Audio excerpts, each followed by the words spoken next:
Hello Charlotte is a difficult series to describe. It's the kind of series that talks earnestly about a lot of the most painful and personal subjects that a game can talk about, and it does so in a genuinely upsetting way. I don't mean that as a bad thing, just that it can be a difficult series to talk about. It's also an extremely, sometimes excessively bizarre and confusing series, which often leaves you just barely hanging on to the plot for dear life, whilst looking for somewhere that you can get a foothold just so that you can figure out what is even going on. But at the same time, it's an enthralling series, and Hello Charlotte 2 in particular tells a really upsetting but powerful story about someone who lives trapped in delusions, surrounded by the lies that she's constructed to protect herself. And we watch the world she's built falling down around her. We see the ways that she tries to cope and to see value in herself and the world. And finally, we see how she struggles to rebuild that world once again, this time based on understanding and honesty. The story flips between horror and comedy, while all the while talking extremely bluntly about subjects such as anxiety, depression, bullying, and isolation. And it ultimately leaves what I think is an important and hopeful message. And it's a game that's very much impacted me, so I wanted to talk about it. But two things before I begin. I'm going to be specifically looking at Hello Charlotte 2 in this video, because Hello Charlotte 1 functions mostly as an introduction to these characters, and overall isn't necessary to understand the full story of Hello Charlotte 2. As well as that, I can't emphasize enough that this game goes into some dark and viscerally uncomfortable areas, and it does have more than one scene of really vicious bullying and contemplation of suicide. And I need to stress that if you're not in a good place mentally, that you might want to be careful about playing the game. There is a lot of value to the game, and a lot of power for it to help, but I have seen people saying that some of the scenes overwhelmed them and was just too much for them, so I think it's best to be careful. We begin with our protagonist, Charlotte Wiltshire, a young girl living in a strange house. We go through her morning routine of getting up, feeding her cat, and preparing for school. And in this brief introduction, Charlotte manages to be immediately endearing through how upbeat and cheerful she is, having friendly interactions with the player who manifests as a canonical character named Seth. She also appears very kind and polite while talking. This is far from her whole personality, but it does immediately build a connection between the player and Charlotte herself.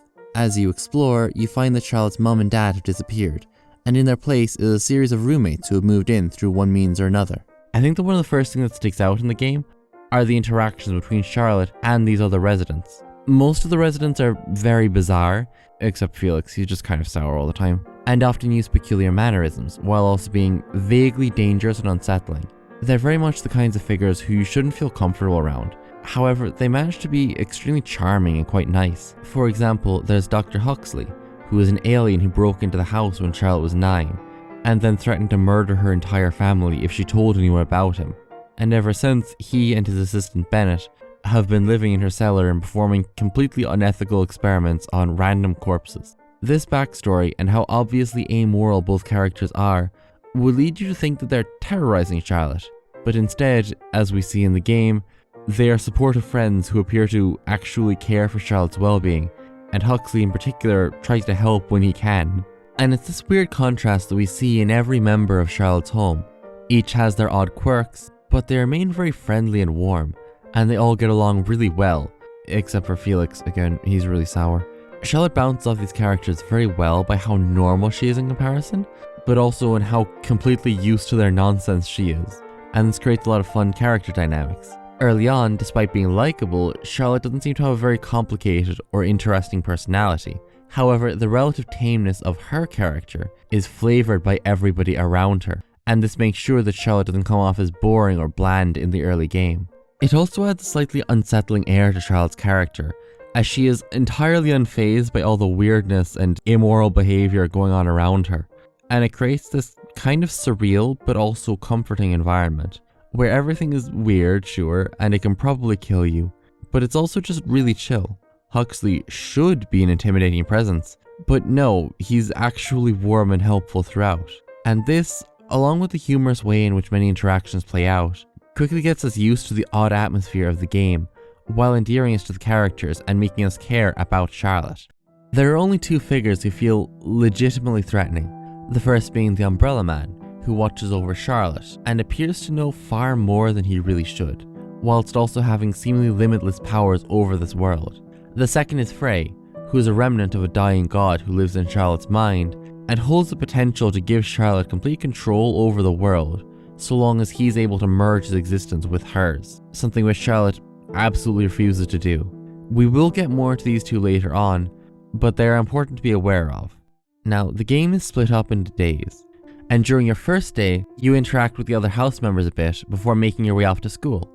And the literal first thing that you see happening in the school is another classmate being beaten almost to death right there in the middle of the street before you rescue him. This scene alone sets the school apart from the house. While the house is a comfort, the school shows itself to be a cruel and unsafe place very quickly. Although at the same time, Charlotte doesn't seem hugely bothered about this. The whole thing is treated very casually, as Charlotte, though she does help the boy, is also quite unconcerned by the whole thing. She even insists that nothing like this could ever happen to her because, well, everyone at school loves her after all. Again, she can be a bit unsettling sometimes. The contrast between how brutal the scene is and how not at all worried Charlotte is about it does tell us that she may not be entirely aware of the reality around her. Upon reaching class, the boy who had previously been assaulted is introduced as a new student. His name is C, and he claims to be the god of this world. At the same time, you're introduced to Charlotte's best friend, Henri Warhol. Henri is a bit weird.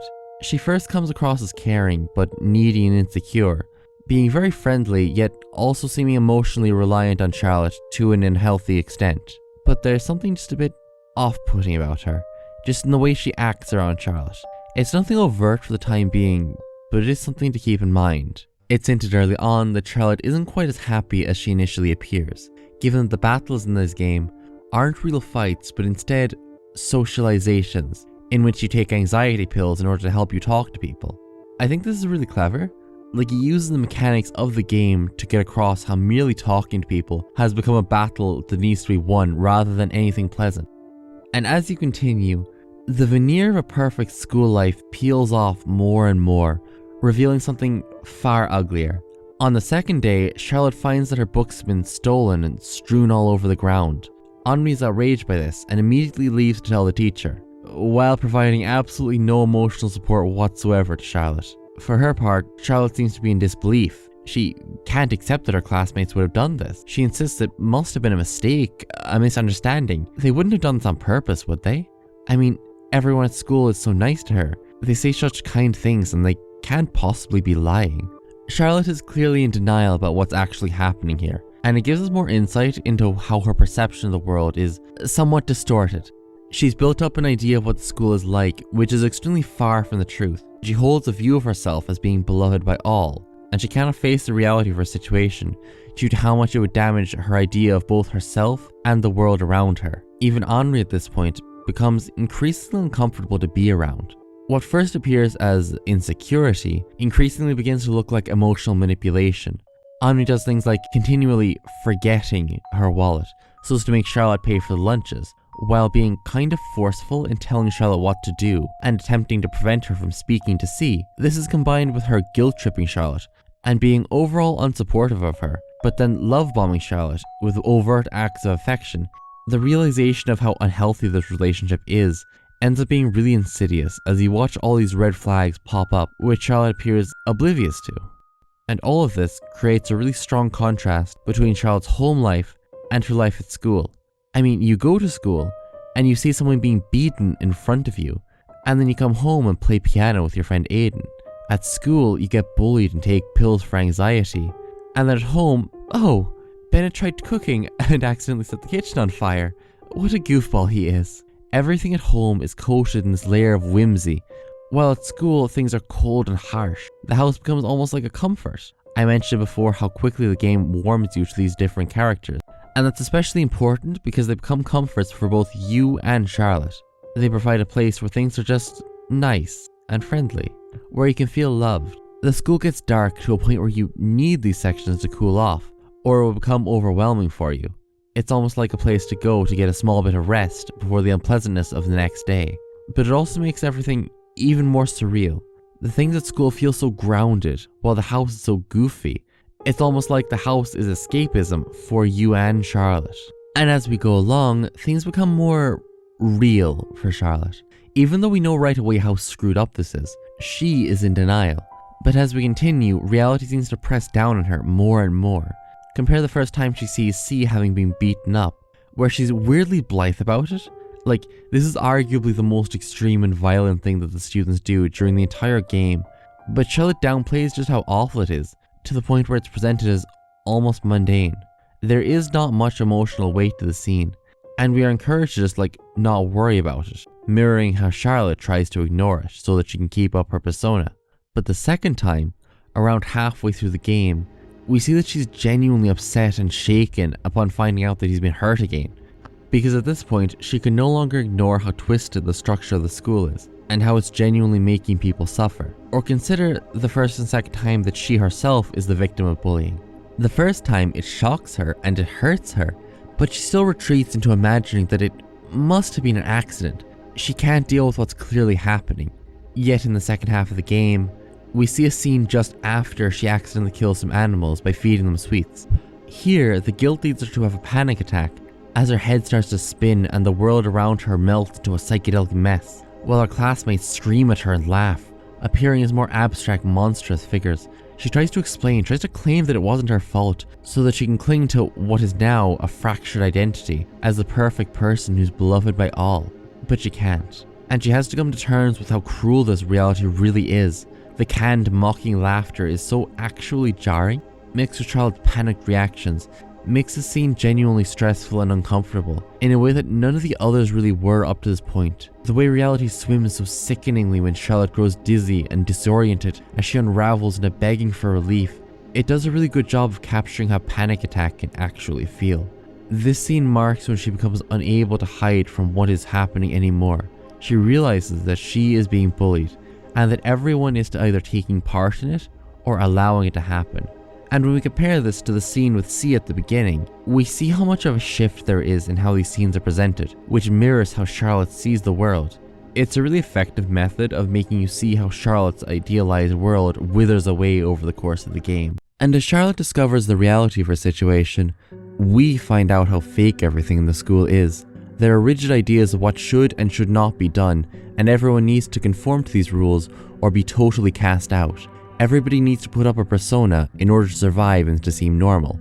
This is to the extent that almost all of the students have their faces represented as unrecognizable vortexes, masking the people who they really are.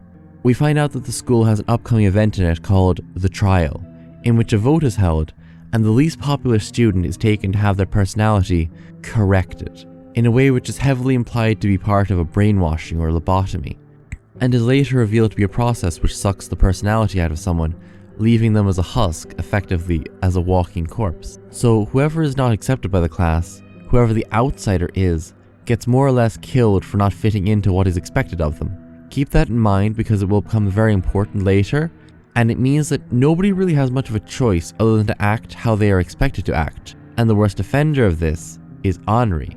We find out that everything about her meek and caring persona is a lie that she simply puts up in order to be accepted. In actuality, she's extremely paranoid and terrified that someone will see the real Henri underneath her facade. But at her core, she's insecure, miserable, and desperate for companionship. We see that her friendship with Charlotte is an abusive one. Henri wants someone all to herself who will be entirely reliant on her so that she will have a continuous source of companionship to distract her from her own faltering ego. But she's using Charlotte simply to make herself feel good, not caring about Charlotte's feelings at all, and this manifests in her isolating and manipulating Charlotte, attempting to gaslight her to keep her away from C, and actively bullying Charlotte behind her back so as to blame it on someone else and make Charlotte even more reliant on her. Henri's manipulation goes so far that Charlotte doesn't even realize that anything is wrong until far later in the game. But subconsciously, Charlotte does know that things at school aren't right, and that she isn't happy. She isn't getting any of the support she needs at school. But there is one person who might understand. C. He's a complete outcast, regarded by all others in the school as a freak. But underneath his strangeness and his insistence of his own godhood, he's kind. He tries to understand Charlotte. When she tells Henri or any of the others about her friends in the house, they dismiss her and they laugh at her. But C simply empathizes with her. He knows how cruel people can be when you're different. And he tells her about the other worlds that he's imagined, and all the things that he's experienced. In each other, they find someone with whom they can be completely honest, and who they can feel truly connected to. This honesty clashes against the dishonesty of the rest of the school. They're not presented as courageous rebels who topple the system, but rather as two damaged kids just trying to survive in their circumstances. In order to protect themselves from the things going on around them, they have both imagined worlds where everything will be okay and where they are loved. For C, this is the idea that he's really a god, and that everything will be under his control again once he's back to his heavenly form. But for Charlotte, this manifests as the idea that she has a safe, happy place that she can retreat to when things become too much to deal with. A place where she's loved and showered in happiness and whimsy. A place like the house. Because as you find out, Bennett, Aidan, Huxley, and all the others who gave her comfort, none of them are real. All of this time they've been a coping mechanism to help Charlotte deal with everything around her. I think that now is the time to describe a story that Frey tells Charlotte during her dreams. The tale of the Ink and Paper Princess. Frey tells us that the story was made to be unfinished, and that each individual person is meant to finish the story in their own way.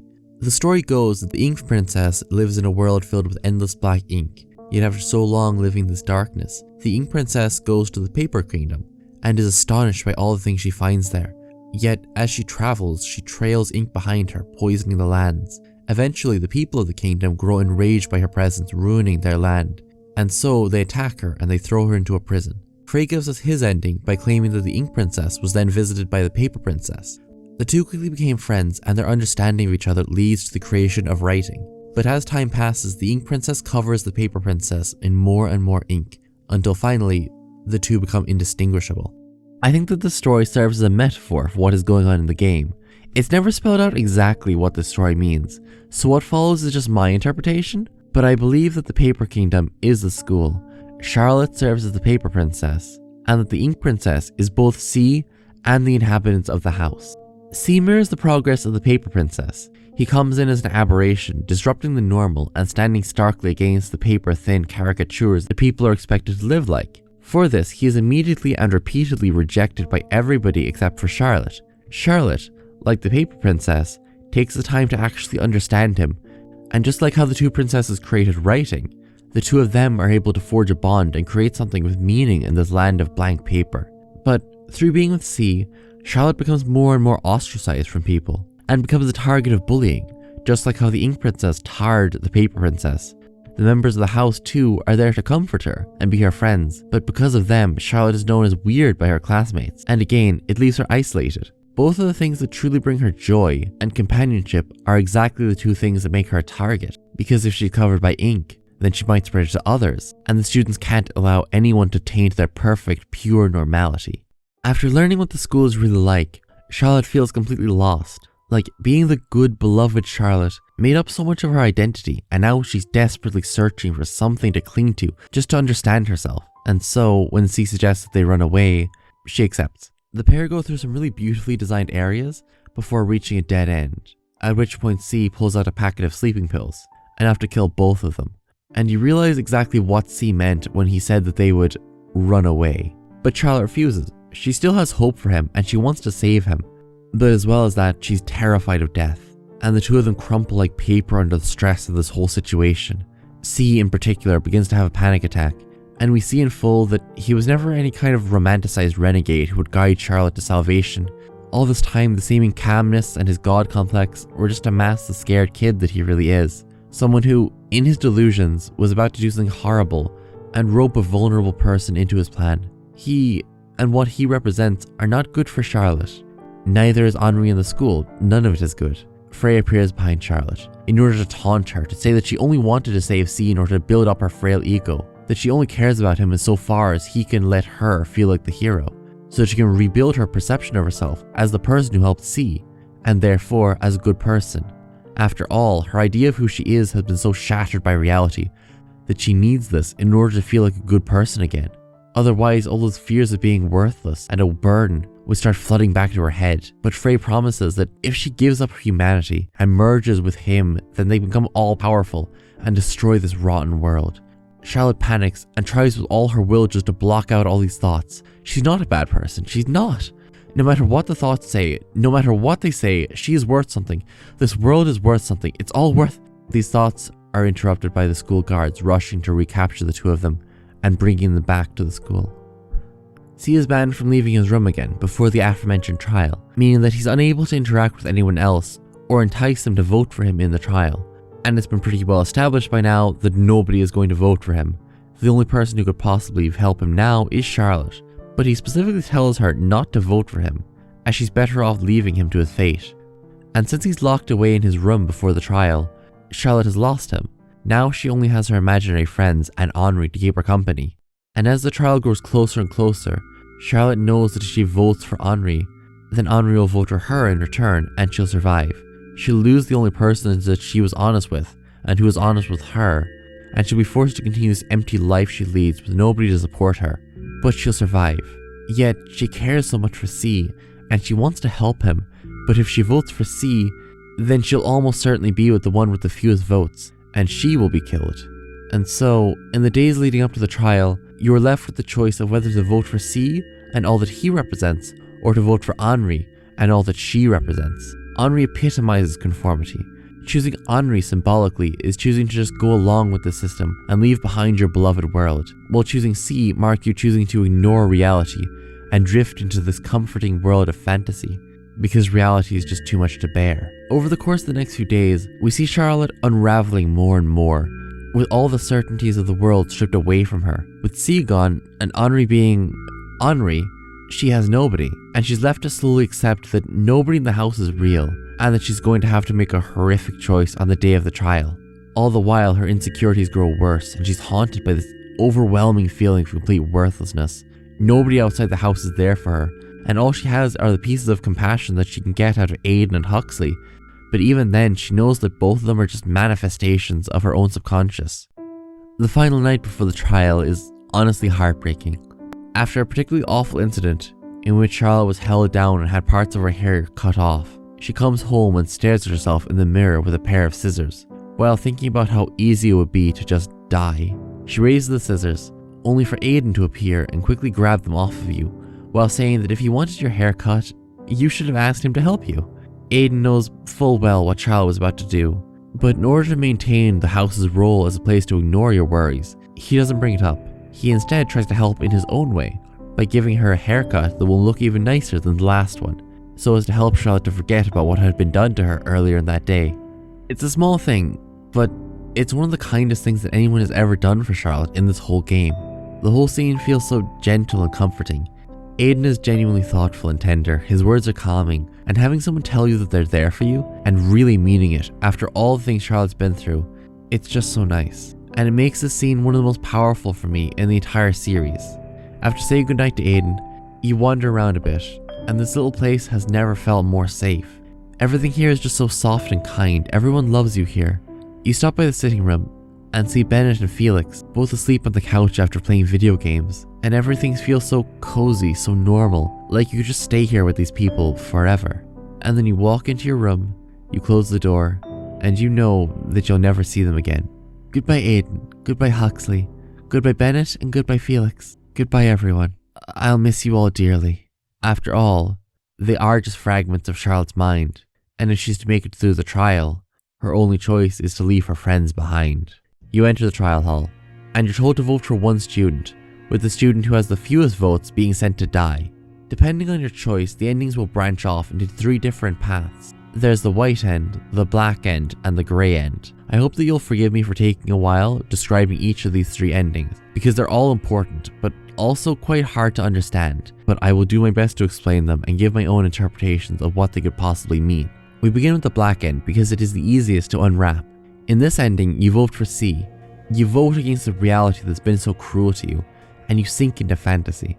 When Henri sees that Charlotte hasn't voted for her, she's enraged and she screams at Charlotte, asking her if she really thinks that any of that stuff about the house or about Seth really exists. Is she so deluded, so stupid that she would vote for that worthless loser and doom herself? Henri tells you that you can just go and die as far as she's concerned. For someone who so completely refuses to fall in line with who she's meant to be, death is the only fate that can befall Charlotte. She's led into the operation room and strapped down to a chair to await her death. As her life drains away, she thinks about a conversation that she's had with Felix, where she says how, in her version of the tale of the Ink Princess, the 2 princesses become friends and live happily together for the rest of their lives. In her last moment, she comforts herself using fantasy in order to hide from what's really happening. She could never live in reality, and fantasy was her only way out. But descending into nothing but fantasy ultimately destroyed her. If, however, you choose to vote for Henri, then you get the grey ending. You vote to fall in line with what's expected of you.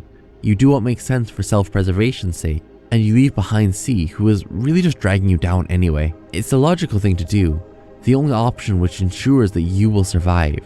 But no, that's not who you are.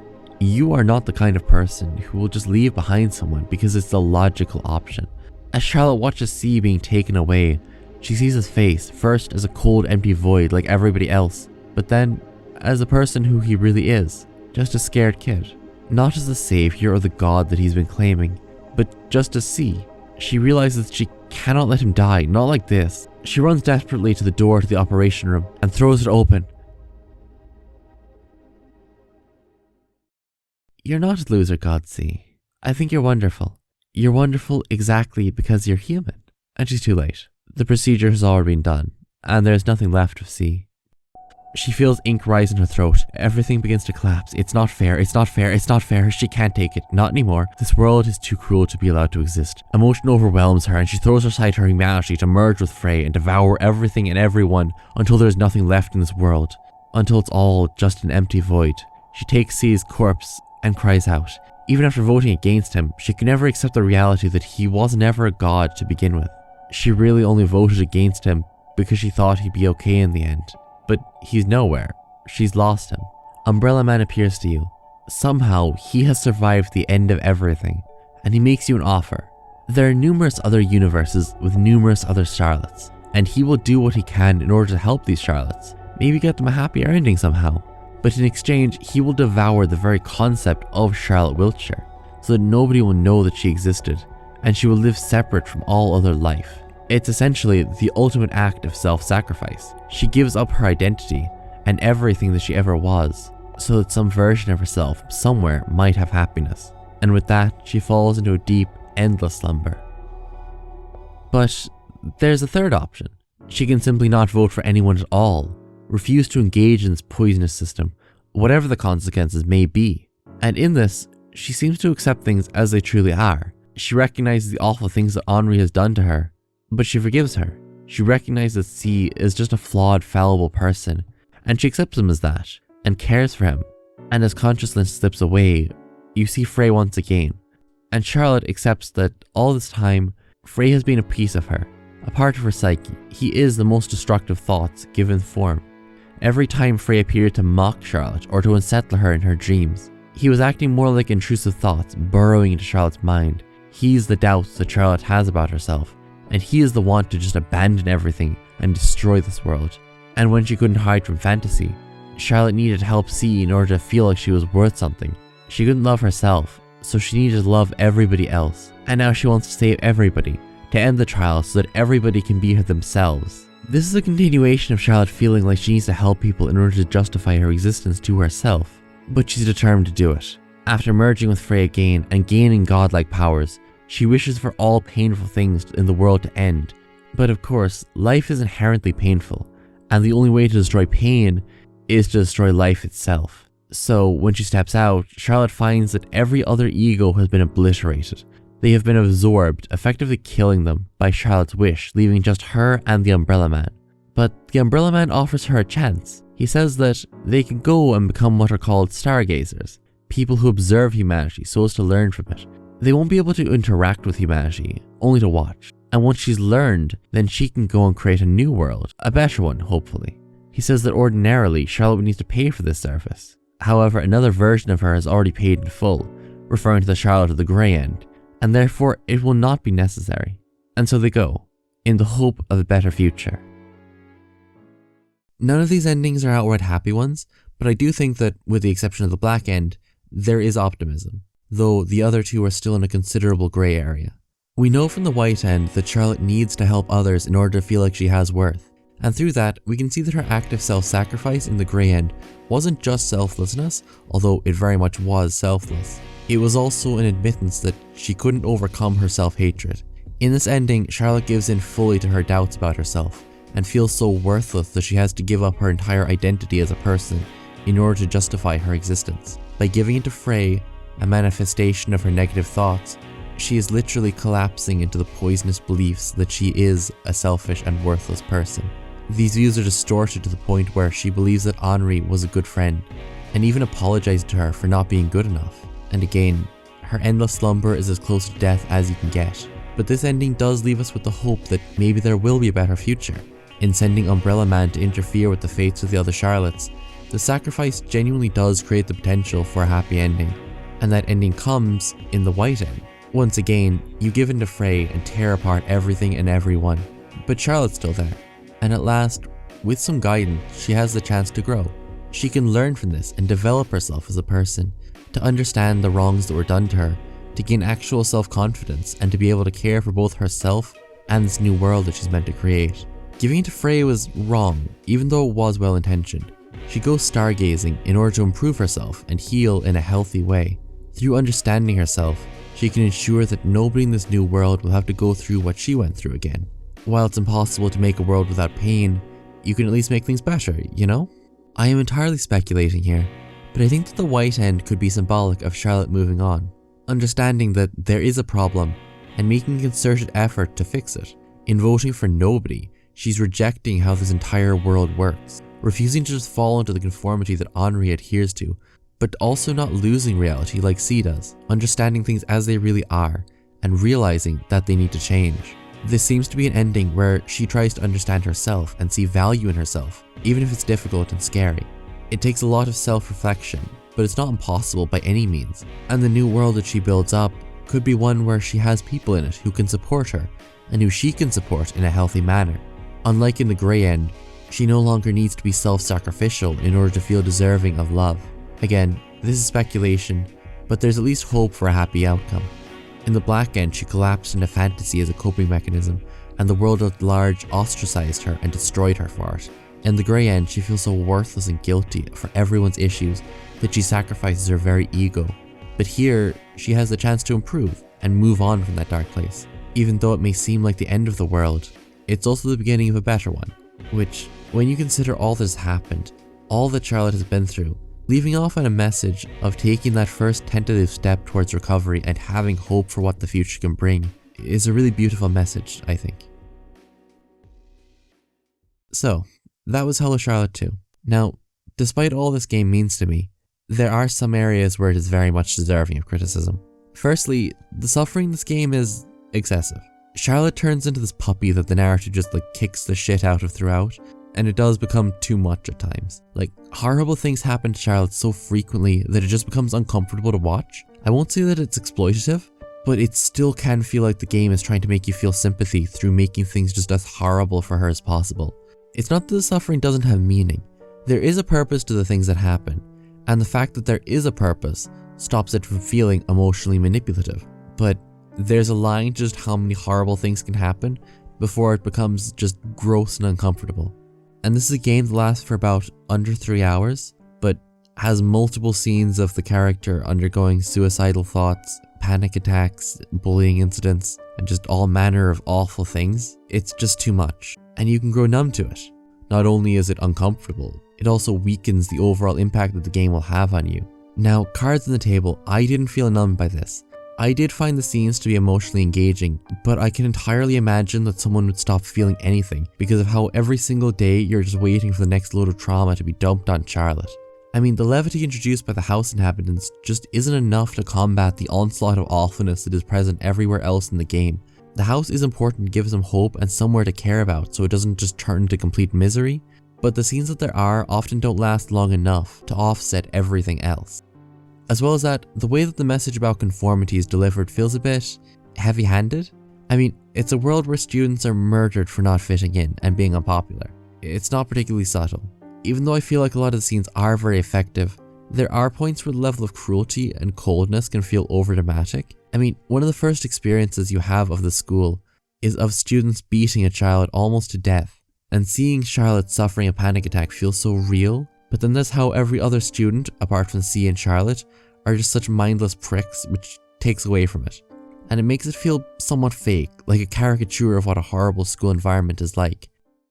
Though at the same time, even though these things are negative, I think that they actually help in making the game feel deeply personal. The whole game is shown from Charlotte's perspective, and as such, you understand the world through her experiences of it. Once we strip away all the quirkiness and fantasy, we're left with a game that, at its core, is about a kid who suffers from bullying and mental illness, one who feels immense social stress and pressure from her peers, with teachers who seem uninterested in helping her. And for someone like that, beset on all sides by the coldness and the unrelenting demand to fit in, wouldn't it feel like they were being put through a trial? Like that the entire school had just isolated them as a scapegoat, like the whole world was trying to kill them through their casual cruelty or indifference? Even though nothing like the trial exists in real life, it can feel like it does, especially when you're Charlotte's age. It captures how being isolated in an uncaring environment can feel for many people. The pain is so overwhelming and clear to the point where no nuance can be seen in it, and as such, there is little nuance in how the school is presented in the game. As well as that, the scenes of immense suffering feel brutally honest, almost as if the game itself is venting its anger out. And these scenes are excessive, absolutely, but it feels like this comes from a place of unrestrained frustration. In its lack of subtlety, it captures the overwhelming feelings of isolation and unfairness so many experience. I don't detect any hint of a cynical desire to use meaningless suffering to squeeze sympathy from the audience.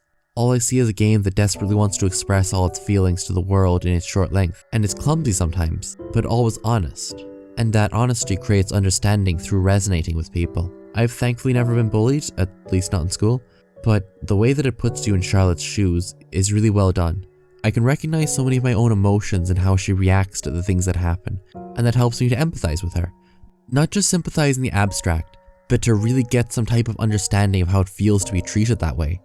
And that means that if someone I know has gone through or is going through these things, I have just that little bit better of a window to empathize with them, and to help them however I can.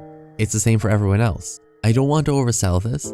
It's probably not going to change your outlook on life, but I think that it will still put you that little closer to understanding other people's experiences of the world, and there is a lot of value to that. And then there are people who have been bullied, who have felt isolated, and felt worthless as a result. People who see Charlotte and relate to her firsthand, as I do in many different ways, they can really find comfort in knowing that other people get it. It makes the message of overcoming these horrible things and being able to live a healthy life even more important. I've said this a lot, but a game serving as almost therapy for people, or like a method of venting, is incredibly important. Making someone feel like their emotions are understood and helping others to understand those emotions too, those are some of the greatest things that any art can do. They shouldn't ever replace reality, but they should always be there for anyone who needs it. Hello Charlotte 2 is about someone losing everything that they know about themselves, and everything that they think that they know about themselves. Charlotte watches everything familiar wilt away, and she has to leave behind her romanticized view of the school, of Henri, and even of C. She has to understand that, as much as she wants to, she can't stay in fantasy forever, but she also can't accept this new reality, and nor should she.